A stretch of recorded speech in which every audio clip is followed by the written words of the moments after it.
Hi les amigos. Alors je dois vous parler d'une histoire. Alors il y a quelques semaines au Bangladesh, il y a une jeune étudiante de 19 ans, Nusrat Jahan Rafi, qui a été brûlée vive parce qu'elle n'a pas voulu retirer la plainte qu'elle avait déposée contre son directeur d'école pour attouchement sexuel. Alors elle a été portée plainte à la police. Police qui l'a filmée et qui lui a dit que cette affaire n'était pas une grosse affaire, genre we don't care. Mais depuis ce moment-là, Nusrat n'avait pas arrêté de recevoir toutes sortes de pressions, des menaces de mort de la part d'amis proches ou encore de partisans du directeur. Il lui mettait la pression pour qu'elle retire sa plainte, ce qu'elle a décidé de ne pas faire. Le 6 avril, elle est venue en cours pour passer ses examens. Et là, 5 étudiants masqués l'ont attirée sur le toit de l'école et l'ont menacée de la tuer si elle ne retirait pas sa plainte. Elle a décidé de ne pas céder, ils l'ont arrosée de kérosène et ils l'ont brûlée vive. Elle avait des brûlures sur 80% de son corps et elle est décédée à l'hôpital 4 jours plus tard. Et selon ce que dit la police, c'est le directeur qui aurait commandité le meurtre. Alors évidemment, cette histoire elle a bousculé tout le pays et il y a des milliers de personnes qui ont décidé d'aller aux funérailles de Nusrat en manifestant pour une meilleure prise en charge des personnes victimes d'agressions sexuelles ou de violences sexuelles. J'ai lu cette histoire hier et je voulais vous en parler parce que je me suis rendu compte en même temps qu'il y a beaucoup de gens qui se disent que ce genre d'histoire, ça se passe ailleurs, dans certains pays, mais que les violences comme ça, dans notre pays, c'est pas un truc très important ou encore très grave ou très récurrent. Et j'ai l'impression que c'est quand le mouvement MeToo est né que les gens se sont un peu rendus compte de l'ampleur et que ça touchait en fait tout le monde. Mais le problème par contre, c'est que depuis ce moment-là, il y a une réflexion qui m'énerve, que j'ai entendue plusieurs fois. Une question qu'on m'a posée, c'est mais pourquoi ces femmes ne vont pas porter plainte? Alors maintenant que mon seum est passé, je me suis dit que j'allais vous parler des possibles raisons qui peuvent pousser des hommes et même des femmes à ne pas dénoncer leurs violeurs, à ne pas porter plainte pour viol. Malheureusement, il y a bien trop de raisons qui font qu'une personne n'a pas envie d'aller porter plainte, donc je vais me concentrer sur 4 raisons aujourd'hui. Alors en numéro 1, il y a la culture du viol, la honte, la culpabilité. Alors déjà la culture du viol, qu'est-ce que c'est plus ou moins? En fait, c'est un ensemble de comportements et de stéréotypes qu'on a au sein de notre société vis-à-vis du viol. Et généralement, cette culture, elle va minimiser l'acte de l'agresseur, voire le disculper, et ça encouragerait même l'acte du viol en lui-même. Souvent, les personnes victimes de viol, elles culpabilisent ou elles ont honte. La mini-jupe, les corsages transparents, pas de soutien-gorge, je pense que ça, c'est un côté excitant qui pousse l'homme. Alors là, le problème, c'est qu'on met la faute sur la victime au lieu de la mettre sur l'agresseur, ce qui est quand même un non-sens. Et ça, c'est encore une épreuve supplémentaire qu'elles doivent subir. Que je sois en jogging ou en mini-jupe, il n'y a rien qui ne justifiera jamais un viol. Si je vole un épicier, ce qui n'est pas du tout comparable bien sûr, on va pas dire à l'épicier oui, mais t'as vu comment t'as mis en avant tes produits aussi? Et pour info, non, ça signifie vraiment non.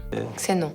Alors la raison numéro 2, ça peut être que les victimes connaissent leur agresseur aussi. Alors généralement, c'est vrai qu'on a une idée très stéréotypée du violeur. C'est un gars bizarre que t'as croisé dans une ruelle sombre, et c'est là qu'il est passé à l'acte. Sauf qu'en fait, à 80%, c'est des gens que tu connais. Ça peut être collègues, amis, connaissances, famille. Ce qui fait que les personnes, elles culpabilisent encore plus d'aller dénoncer cette personne. T'as peur de te faire juger déjà de 1, est-ce qu'on va me croire? Est-ce que je vais briser une famille? Est-ce que je vais briser ma famille? Et en plus, si vous ressentez de l'affection pour la personne qui vous a fait ça, c'est un process qui est difficile, c'est hyper traumatisant, et comme d'habitude, la possibilité qu'on vous croit pas quoi. Une parole contre une autre parfois. En troisième raison, il y a aussi l'âge qui peut jouer. Il y a certaines victimes qui expliquent que quand elles ont été violées, elles étaient peut-être trop jeunes pour pouvoir en parler, elles avaient peut-être pas les mots, elles avaient peut-être pas les connaissances pour savoir que c'était quelque chose de mal, elles avaient peur. Il y en a certains aussi qui étaient menacés, qui subissaient des pressions, que ce soit physiques ou encore psychologiques. Et en quatrième raison, on a les autorités et la démarche d'aller porter plainte. Alors il y a 80% des personnes qui ont été déposées plainte pour viol qui expliquent qu'elles ont mal vécu leur déposition. Les agents qui reçoivent ces plaintes, parfois ils sont pas du tout ou peu formés. Ils peuvent avoir des paroles qui sont culpabilisantes, agressives ou encore blessantes pour la victime. Elles ont vécu le pire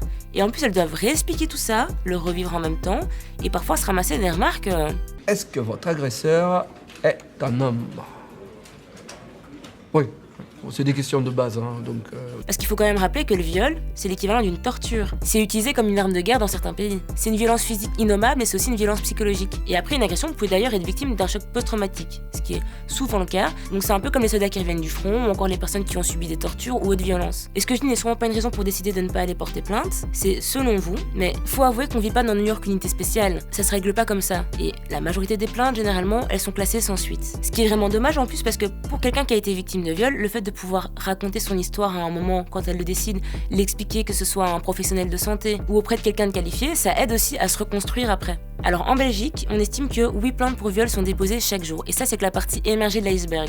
Parce que 90% des personnes qui sont victimes de viol ne le disent jamais à la police. Nusrat, l'étudiant de Bangladesh dont je vous parlais plus tôt, a eu cette force et ce courage, malgré les menaces, de quand même dénoncer son agresseur. Mais c'est pas pour autant que les personnes qui décident de ne pas porter plainte ne sont pas courageuses. Ce sont déjà des personnes qui ont survécu à cet acte barbare et qui ont aussi ce courage pour décider de se reconstruire. Et pourtant, il n'y a rien qui est facilité autour d'elles pour pouvoir dénoncer ou encore parler. Sur ce, je vous souhaite plein d'amour. Plein d'amour.